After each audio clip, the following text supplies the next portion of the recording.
औज़ुबिल्लाहि मिनश्शैतानिर्रजीम बिस्मिल्लाहिर्रहमानिर्रहीम अल्लाहुम्मा सल्लि अला मुहम्मद व आलि मुहम्मद अस्तगफिरुल्लाह रब्बी मिन कुल्लि ज़ंबिन व अतूबु इलैहि ला इलाहा इल्लल्लाहु मुहम्मदुर रसूलुल्लाह। अस्सलामु अलैकुम व रहमतुल्लाहि व बरकातुहू। रिस्पेक्टेड स्टूडेंट्स, आज का हमारा टॉपिक डिस्कशन के लिए है डैंग डेक्लेरेशन। हस्बे रिवायत इंतहाई अहम मौजू सिविल जज एग्ज़ाम का और प्रोसिक्यूशन के एग्ज़ाम का। अब हम इसको शुरू करते हैं इसके रेलिवेंट प्रोविजन से। बेटा ये आर्टिकल 46 है, कानून शहादत आर्डर 1984। उर्दू में इसे बयान बावक्त नज़ा कहा जाता है। इस पर एक उर्दू अदब का बेहतरीन शेर है। उम्मीद है इंशाअल्लाह ताला आप लोग इस मौजू को कभी नहीं भूलेंगे इस शेर की निस्बत से। शायर क्या फरमाते हैं कि अब नज़ा का आलम है, मुझ पर तुम अपनी मोहब्बत वापस लो। जब कश्ती डूबने लगती है तो बोझ उतारा करते हैं। क्या कमाल शेर है। नज़ा बावक्त नज़ा, जब भी किसी इंसान पर मौत का आलम हो, एक्सपेक्टेशन हो हालात व वाक़यात से कि उसकी मौत वाक़ई हो जाएगी, उन हालात में अगर कोई शख्स अपना बयान कलम बंद कराता है।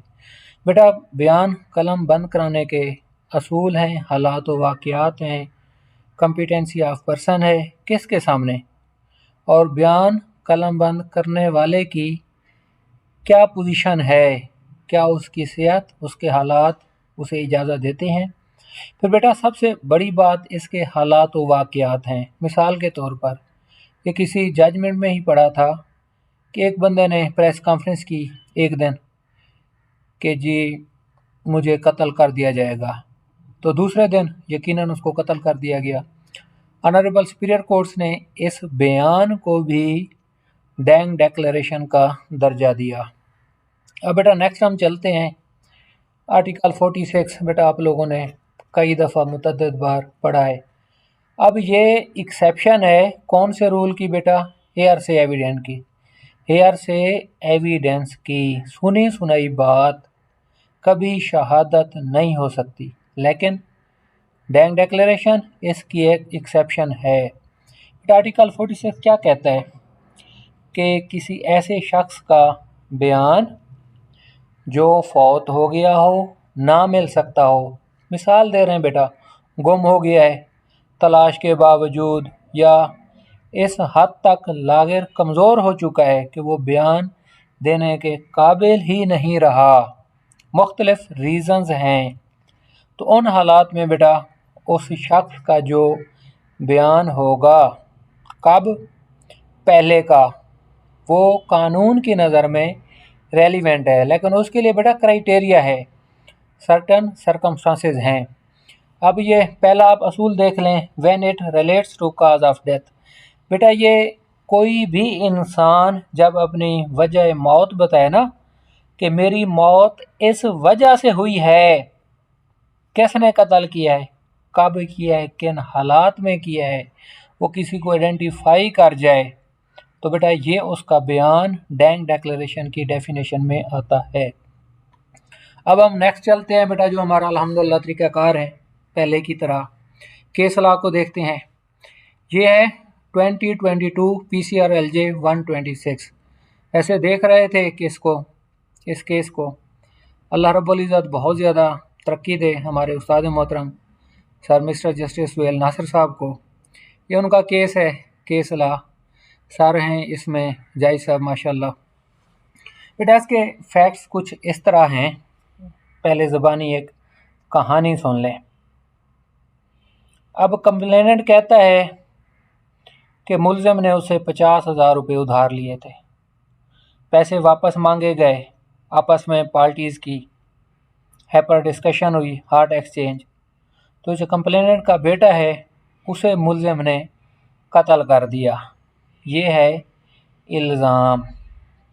अब उसके बाद क्या हुआ कि जो शख्स कत्ल होने वाला है उसकी डैंग डिक्लेरेशन रिकॉर्ड की गई तफ्तीशी अफसर साहब की मौजूदगी में, और गवाहान कंप्लेनेंट भी मौजूद थे, और भी दीगर रीज़न्स थी, मुलज़िम बरी कर दिया गया। लेकिन मेन असल इस बात पर ज़ोर था कि जो पैरामीटर, जो रिक्वायरमेंट ऑफ लॉ है, उनको फॉलो नहीं किया गया। क्या डॉक्टर उस वक्त मौजूद नहीं था? उसकी मौजूदगी में बयान कलमबंद क्यों नहीं कराया गया?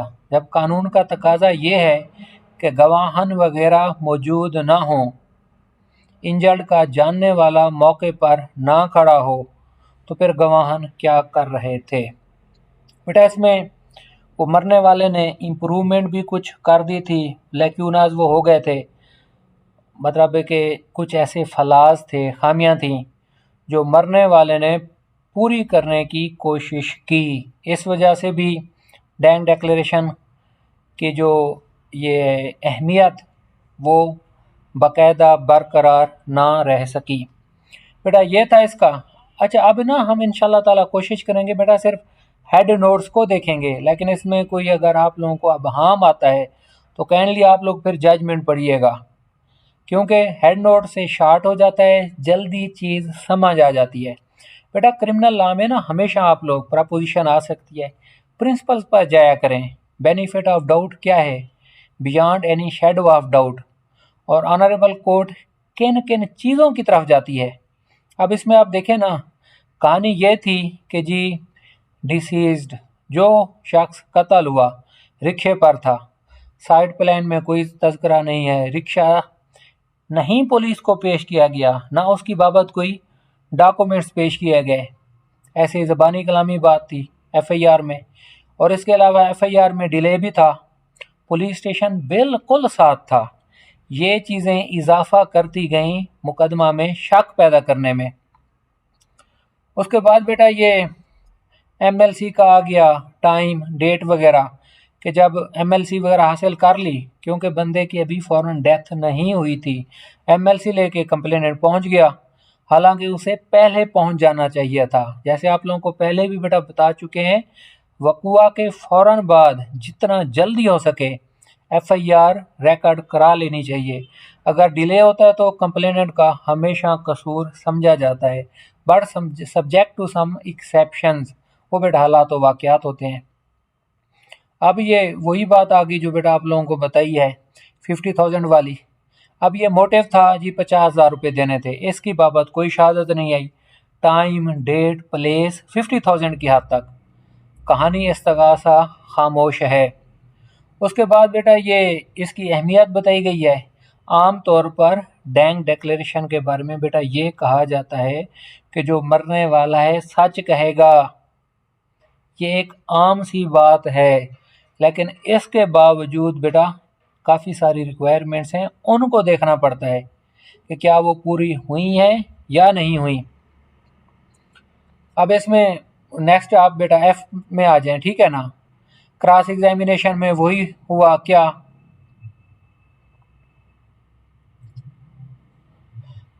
क्रॉस एग्जामिनेशन में तफ्तीशी अफसर साहब बाकायदा नहीं मुतमईन कर सके एविडेंस की बाबत अदालत को कि डॉक्टर के सामने बयान क्यों नहीं कराया गया या गवाहन मौके पे मौजूद क्यों थे। इसके अलावा बेटा असूल हैं ये ना, आप लोग वंस फॉर ऑल हमेशा के लिए इनको जहन में रख लें। प्रिंसिपल्स कौन कौन से हैं? अक्सर बेटा ये डैंग डिक्लेरेशन के पूछा जाता है कि क्या जो बंदा डैंग डिक्लेरेशन कलमबंद करार है, फिज़िकल उसकी कैपेसिटी है उस वक्त, क्या इंजर्ड मजरूबी की हालत में इतना तो नहीं है कि वो बयान ही ना दे सके। और इसके अलावा उस पर जिसने हमला किया क्या उसको शनाख्त कर सकता है, उसकी सेहत की पोजीशन क्या है, हालत, और उस पर कोई प्रेशर थ्रेट वगैरह तो नहीं है किसी का। बेटा ये चीज़ें देखनी होती हैं। उसके बाद बेटा ये अय्यो साहब का बयान आ गया, सर ने इसका मुख्तलिफ हवाले से तज़करा किया है। अब वही क्रिमिनल लॉ के बेसिक प्रिंसिपल्स वगैरह आ गए, बेनिफिट ऑफ डाउट के। अब इस्तगासा कहानी क्या है, बयान देने वाला कोई और बात कर रहा है, इसमें भी सीरियस बेटा कंट्राडिक्शंस वगैरह आ गई थी। अब पिस्टल की बाबत रिकवरी, पिस्टल तो बरामद हो गया, लेकिन बेटा जो खाली होल थे ना वो बरामद नहीं हुए, वो मौके पर नहीं थे। इसका भी प्रोसिक्यूशन को नुकसान हो गया कि होल की बाबत क्या यही पिस्टल है जैसे मंसूब है कि मरहूम को कत्ल किया गया था। बेनिफिट ऑफ डाउट का बेटा बेसिक असूल है कि अगर सफिशेंट रीज़नेबल डाउट है, अक्ल सलीम प्रूडेंट माइंड मैन ये इसको तस्लीम करे तो वो कानून की नज़र में ठीक है, अदरवाइज़ इसका बेनिफिट हमेशा मुल्ज़िम को ही जाता है। बेटा ये पहला केस लाए। उसके बाद ये हमारा यकीनन पिशावर का है, इसमें अदालत ने बेल स्टेज पर डैंग डिक्लेरेशन को बेटा तस्लीम कर लिया। अब इसमें जो मरने वाला है मरने से पहले दुरुस्त निशानदही कर गया, बामुताबिक कानून हर चीज़ दुरुस्त बता गया। इस केस में ऑनरेबल सुपीरियर कोर्ट ने तस्लीम कर लिया कि वाकई डैंग डिक्लेरेशन ट्रू है, इसमें कोई गलती का इम्कान नहीं है। मुल्ज़िम की दरख्वास्त ज़मानत यकीनन प्री अरेस्ट शहद खारिज कर दी गई। बेटा ये है हमारा टॉपिक डैंग डिक्लेरेशन का असूल आम सिंपल समझ लें। बंदा ज़िंदा होता है, इंजर्ड वगैरह होता है, बाद में उसकी डेथ हो जाती है, क्रिमिनल लॉ का ये असूल है, रूल ऑफ एविडेंस में दिया गया है। ये इसका सबसे बड़ा टेस्ट और चेक यही होता है कि according to law dang declaration record हुई है या नहीं हुई। बेटा उसको अच्छे तरीके से मज़ीद आप लोग भी देख लीजिएगा, केस लॉज मैं आप लोगों को भेज दूंगा। अगर कोई इससे मुतल्लिका सवालात हों तो आप लोग पूछ लीजिएगा।